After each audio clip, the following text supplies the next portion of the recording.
So that leads us to our second talk of the night.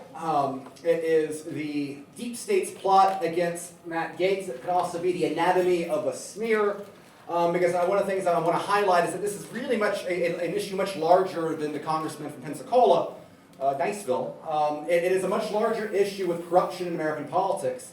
And unfortunately, we saw something similar to this just this week involving Mrs. Fields' campaign. The Lynn Haven police chief on social media attacked Ms. Fields using an out of context personal event. I'm not going to go into the details of it, it's not my place to do so.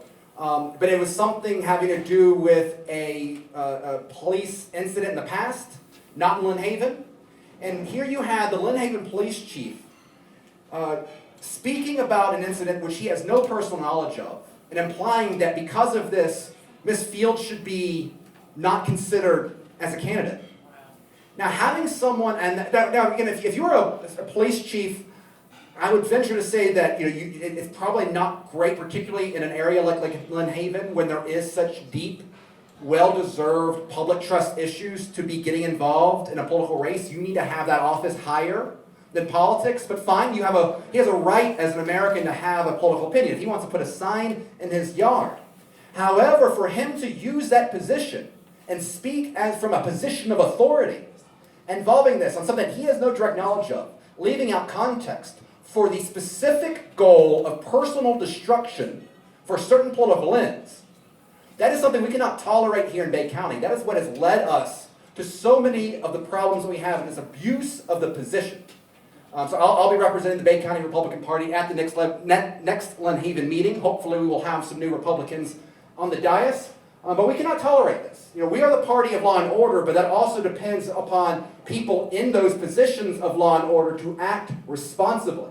And when you're abusing your power, you have no authority. You forfeit your ability to be trusted with that authority.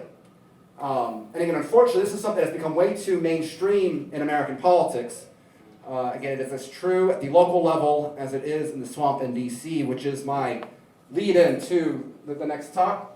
Now, I'm sure probably everyone here has seen or heard of the big scandalous allegations against Matt Gaetz. Actually, I believe in his book, Firebrand, I think the first chapter is something like sex, drugs, and rock and roll, or something like that, where he himself is acknowledging that there's nothing in politics that sells quite like scandal. And of course, D.C. likes to think of itself as kind of Hollywood for ugly people. They really get off on really scandalous stuff. And so here you have the headlines, right? Matt Gaetz said to be facing a judicial inquiry over underage sex trafficking, right? That's a bombshell headline right there. And guess what? You put out that headline, nothing else really matters afterwards. What's in the fine print is secondary, because it's the headlines that's what matter, particularly in an age of social media.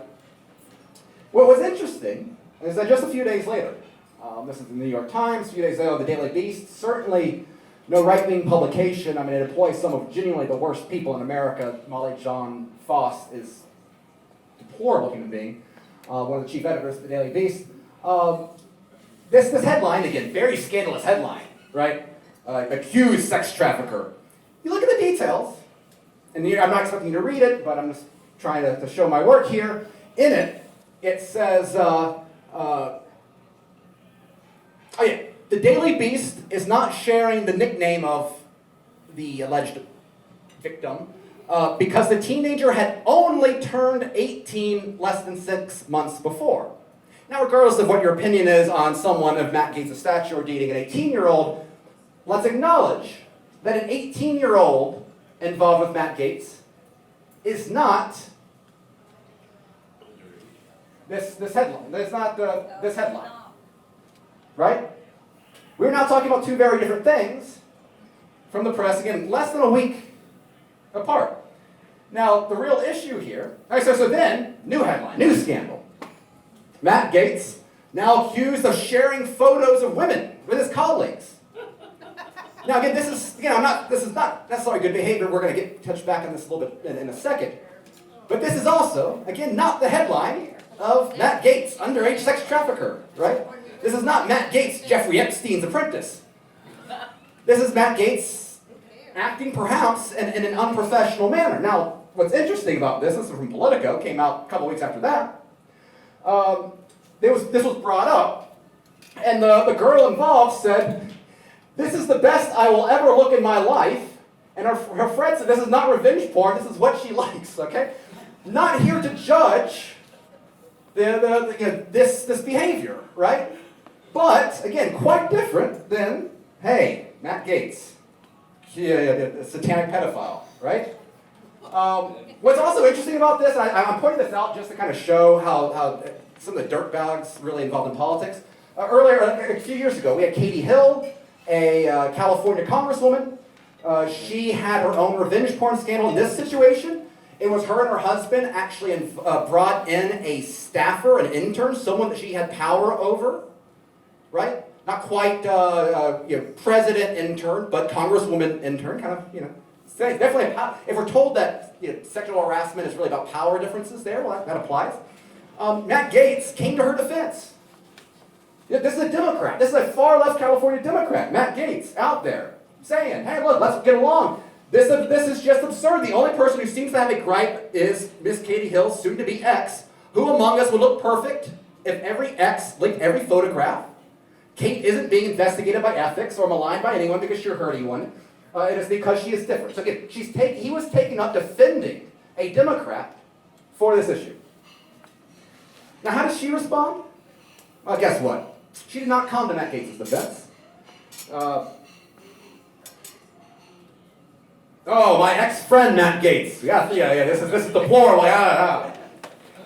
Again, that's kind of a tangent here, but again, just, Now, if we got actually to the real meat of the story, there's two very interesting threads here.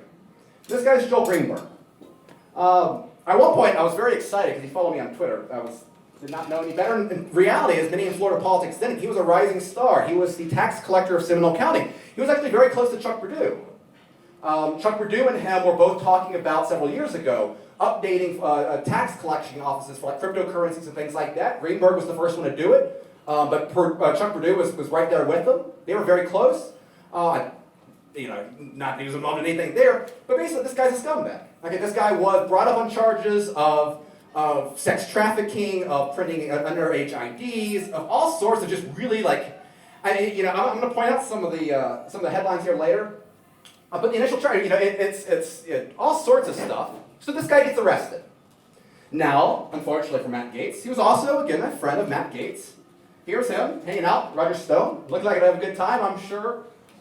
There was behavior. If you're hanging out with Roger Stone, chances are you're having behavior that you don't necessarily want out there in the public, right? Fine. So again, going back to that headline and talking about the federal investigation on underage, there is some legitimacy to this. Because it turns out, this is another Daily Beast reported document. This is the primary source. Again, you're not going to go read it, but I'm just showing my work here. I'm going to explain why this matters. These are text message exchanges between Mr. Greenberg and Roger Stone. Now, the goal here was that late last year, Joel Greenberg was trying to get a pardon from the Trump administration. And so he was using Roger Stone as a conduit because Matt Gaetz wouldn't have anything to do with him. It says so in the text. And so Joel Greenberg has an idea. How can I get Trump to give me a pardon? He doesn't know who I am. He doesn't care about me. But he does care about his cable news son, Matt Gaetz. So here you have Mr. Greenberg going to Roger Stone. Hey, if you don't understand, if I don't get a pardon, this is going to be bad for your boy Matt Gaetz. This is more or less what these text messages here say. Also, Joel Greenberg was going to pay Roger Stone $250,000 in Bitcoin should should Trump give him a pardon. So there's again, now not going to also comment on Mr. Stone's behavior, neither here nor there, but it gets even more interesting. Because then when you start diving down into this character, Joel Greenberg, before all of this became particularly newsworthy, Seminole tax collection, this is before the big arrest, this is before the big one, Joel Greenberg asked for professional courtesy because he was pulled over for speeding. So he used to love carrying around, they became famous because everyone in the tax collector's office would wear bulletproof armor and carry a gun. Perhaps a good thing, right? But he'd also carry around a badge, like a tax collector badge. I don't think Chuck Perdue does that. But so he stalked a woman, put on his lights, had her pull over. showed his nice impressive badge. Hey, he got busted. Or no, sorry. That's the next one. So this is him trying to use that badge to get out of a ticket. Sorry, getting confused by the scandals. The next scandal with Joel Greenberg is that here he goes in the car. He flags, gets a woman to pull over. Says, hey, look, I got a badge. Why don't you? I'm gonna follow you. Again, this is before the big arrest. Okay, he's got a whole pattern. The arrest gets even better. This is after the arrest now. So now he's ex-Seminole County tax collector Joel Greenberg. He gets arrested for violating his bond because he is now scaring people that he knows, acting crazy. He just showed up here in 9/11 call. Gets better still. While he was in the process of turning himself in for this incident, he then is in a standoff with police, says that he has explosives, and stated at various times that he would take pills, utilize firearms, and that he had improvised explosive devices should the police come and get him. Mr. Joel Greenberg. I think we now find the one character witness who actually has less credibility than this guy right here. You remember our friend Michael Cohen? My favorite Michael Cohen story was that during the campaign when he was still on Trump's good side, they actually took him, he took some money that he got from a side pack to pay Twitter bots to talk about how good looking Michael Cohen was. There was women for Cohen. Total creep. Now, there's something we said there about why are we find ourselves surrounded by creeps, nothing here or there. But again, this is the one guy that actually makes this guy look good by comparison, Mr. Joel Greenberg. And so understand, this is the entirety of the case. Guess what? Breaking news. Joel Greenberg now says Matt Gaetz is whatever you want to say. This is the entirety of the case. Joel Greenberg. Now, it is true. There is a federal investigation. It is true that there is evidence in there of accusations of him trafficking a 17-year-old. But that evidence comes, again, from one man's word. This guy. So, but guess what? This is not the only interesting aspect of the story. Anything that involves Matt Gaetz is going to be interesting in a variety of ways. That's who he is. This is the life that he chooses to lead. So there's this very interesting moment. The first outlet that Mr. Gaetz goes to address this controversy is, of course, good old Mr. Tucker Carlson. And I don't know if you remember this interview. It was a really weird interview. I'm not going to say that it was, there's some turns there. It's always fair to critique performances. But of course, the biggest story here is not them talking about Joel Greenberg and his explosives, but instead, he was making a very specific allegation that his family was being extorted by a former DOJ officer, an attorney in Pensacola, for $25 million. And guess what? This was not just simply him showing a badge and trying to get this is not Joel Greenberg-like activity because it is actually a true statement. Shortly thereafter, we had documents that came out demonstrating that, in fact, Don Gaetz, our former state senator, had been approached by these two characters here, Mr. Bob Kent, Mr. David McGee, saying that yes, in fact, there was a plot attempt that, hey, Mr. Gaetz, Don Gaetz, your son is in some trouble, but we've got a solution. This guy right here, Mr. Robert Levinson. Now, there's even more intrigue in this one. So this guy's a former FBI, former CIA analyst, dealt with financial crimes, ended up doing kind of one last gig, right, that went haywire. He got arrested by Iranians, either here or there. And so, hey, look, if you fund our operation to rescue this guy, then think of all the great PR Matt Gaetz is going to get, and he's going to need it because there's an active FBI investigation. What was kind of makes this even more interesting, again, yet another turn in this weird tale, is that December of 2020, not that long ago, December 2020, the government had already declared Bob Levinson dead. So, why? I guess this wasn't like it was 1990, declared dead in 2012, and finally they found new evidence. Like, no, this is December of 2020, neither here nor there. And again, there is released documentation showing this is exactly what happened. Again, I'm not expecting you to read it. I'm showing my work. Here's a text message to Mr. Gaetz. I would like to talk to you immediately about a current federal investigation filed against your son. Yada yada about Mr. Levinson. Give us some money. It's followed by a letter. Project Homecoming. Hey, think of all the great PR we're going to get. Names. Also, very important, I think, to this, the accusation within this is, there's now photos of a sexual orgy with underage prostitutes. We got it even more scandalous still. Of course, if that was actually in documentation, we know that it would be leaked out by now, right? So this is obviously fraudulent. But again, so this is, now what's interesting is that how do they know about this investigation in the first place? Well, again, perhaps it's because this guy here, former DOJ guy, Mr. McGee. And so we know that people in the DOJ were contacting this guy for these operations. And if you really want to peel back the layers of the story, it gets even more fascinating in terms of this specific thing. There's reason actually to think that Bob Kent thought that he had government backing here. There's all, I can't do the full story justice, but I think you can understand here that the extortion attempt against Don Gaetz documented true, right? And the thing is, the media want to try to ignore this afterwards, right? Surprise, surprise. But it seems to me, again, when they're making direct connections to the FBI, to the other scandal, that is a direct connection there. DOJ was linking to other DOJ officials for their own personal ends.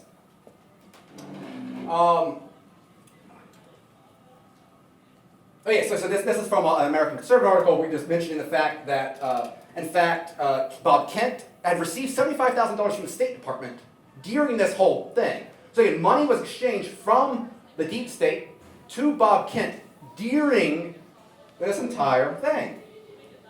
So, where does it leave us? Why is this happening to Mr. Matt Gaetz?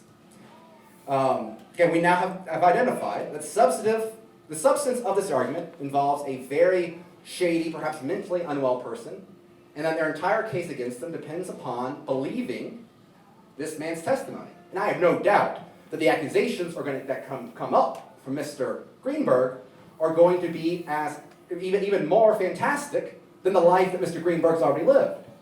He is clearly a very creative man.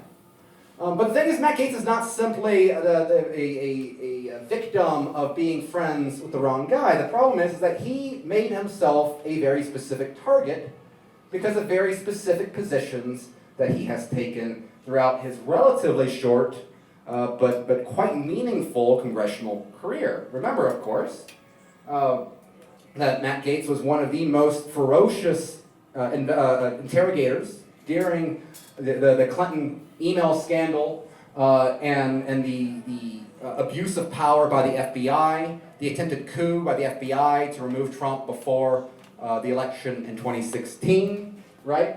You can tell it's an older photo. Matt Gaetz probably would not like me using that photo. It's before he hit the paleo diet, but but that just proves a long history of being a genuine firebrand on this issue. Of course, Mr. Gaetz did not stop there. He was the point of the spear on the movement to impeach Liz Cheney, which, again, victory yesterday.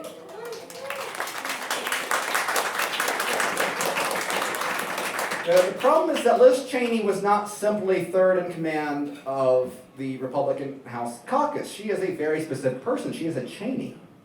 And Cheneys have very specific relationships with other powerful people, including, I'm going to get back to that one.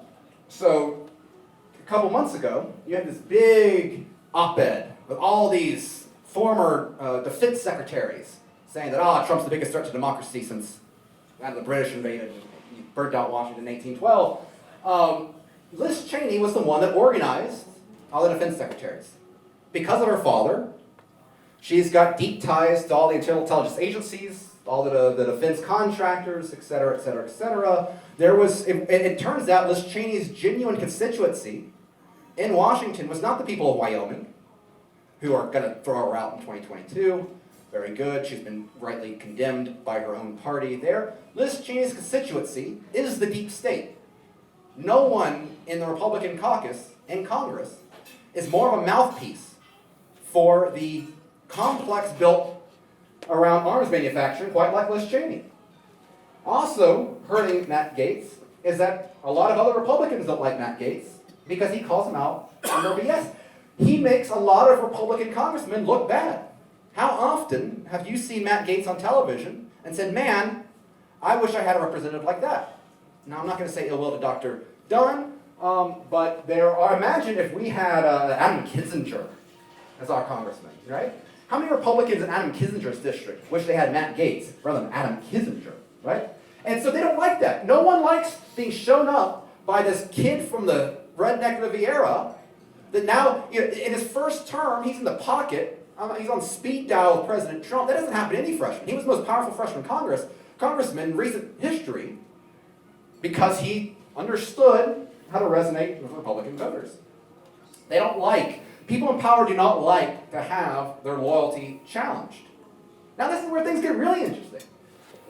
If we want to perhaps look at other motivations for why the deep state would target Matt Gaetz in particular, let's remember, this came out not that long ago. Bill Barr, Attorney General.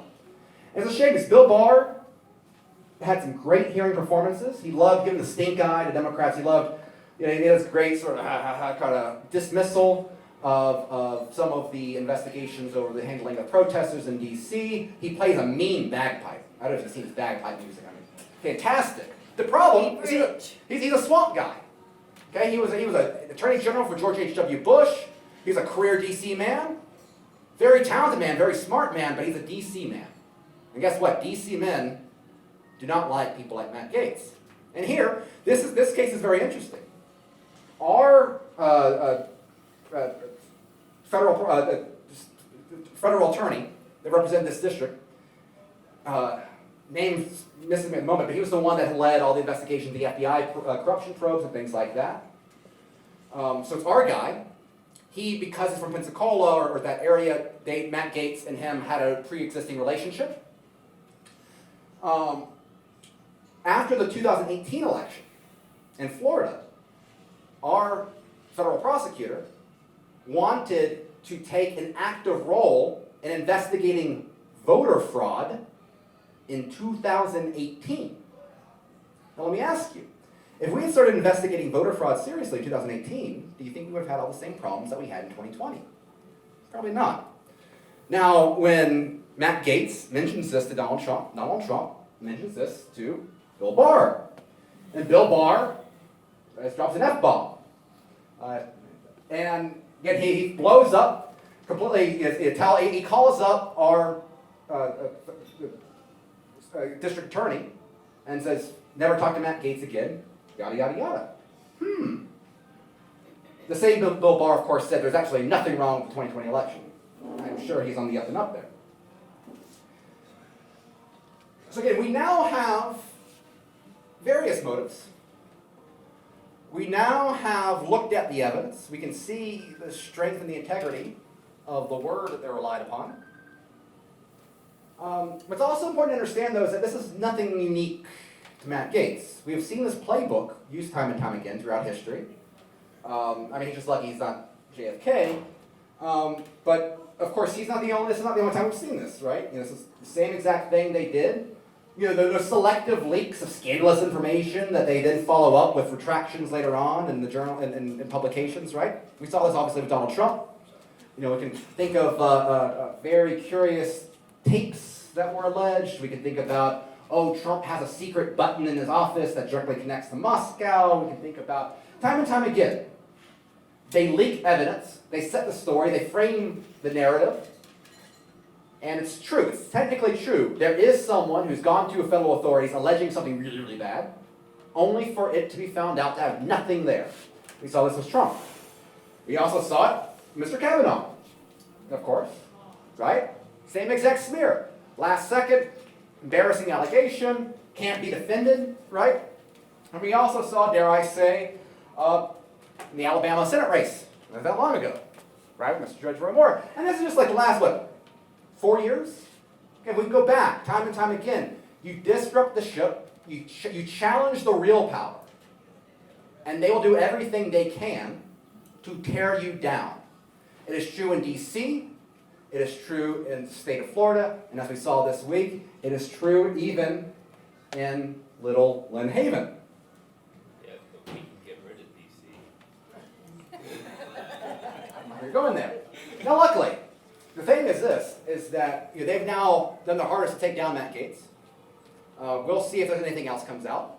Now, I'm not saying there's not going to be anything that's embarrassing that that might come out about Matt Gaetz, right? That's neither here nor there. He himself has said, I am not a monk. He didn't run on being a monk. He was elected to be a monk. He was elected to be a congressman. He was elected to do the dirty work for us because we have a representative up in D.C. And unfortunately, America First Movement, we don't have that many, right? We've got Marjorie Taylor Greene. We've got Matt Gaetz. We got Jim Jordan.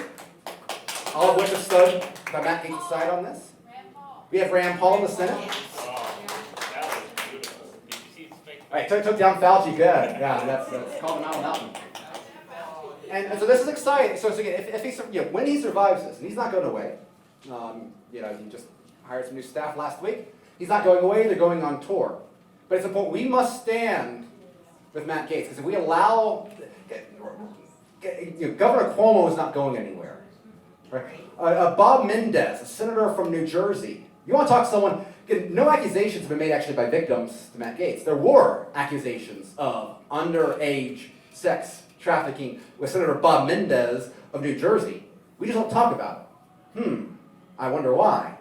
I wonder if he was Republican Senator Bob Mendez, if we would know about some of the allegations against him in Puerto Rico. The only way Mike Gaetz can lose is if the Republicans do to him like they do to everybody. Yeah, and they're going to try. Away from him like the cowards have Yeah, become. and they're going to try. Again, they've already removed Marjorie Taylor Greene from her committee seats for Democrats simply. re-elected a crackhead for a D.C. mayor. Yes, they did, and they wanted to elect a crackhead to the governorship of the state of Florida in 2018.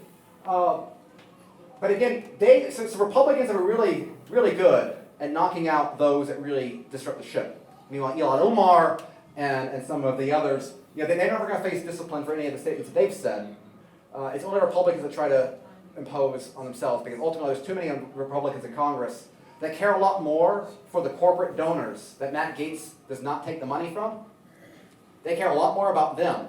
In fact, it's one of the biggest issues with Kevin McCarthy. Kevin McCarthy's entire shtick said, hey, everyone, be cool. All the corporations are going to find ways to give us money again because they stopped doing it after January 6th. And if we just keep our heads down and we play nice, we're going to get those big fat campaign checks again for our PACs. Well, guess what? Matt Gaetz doesn't take corporate money. And now we've started a trend now because of Matt Gaetz. Senator Hawley from Missouri, he doesn't take corporate money anymore. Ted Cruz doesn't take corporate money anymore. And that's what we need to see. We need to see the Republican Party remade in Matt Gaetz' image because he's outlined exactly how do we cut these structural ties that give these people so much power in the first place. Because we cannot simply drain the swamp by electing people to D.C. We must have the people that we elect to D.C. make the structural changes necessary to create an environment that does not create these sort of swampish people. And so again, that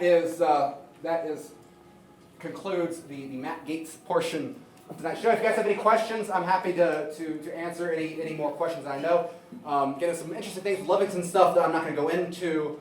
And again, obviously I can't speak to anything that hasn't been reported, but this is, I wanted to provide a comprehensive breakdown on everything that has been documented, all the news reports. I've read just about everything that's come out on this story because I've been trying to wrap my head around it. And so hopefully you'll leave here tonight recognizing and understanding exactly what this game is, and so that you can pass it on to others should they ask.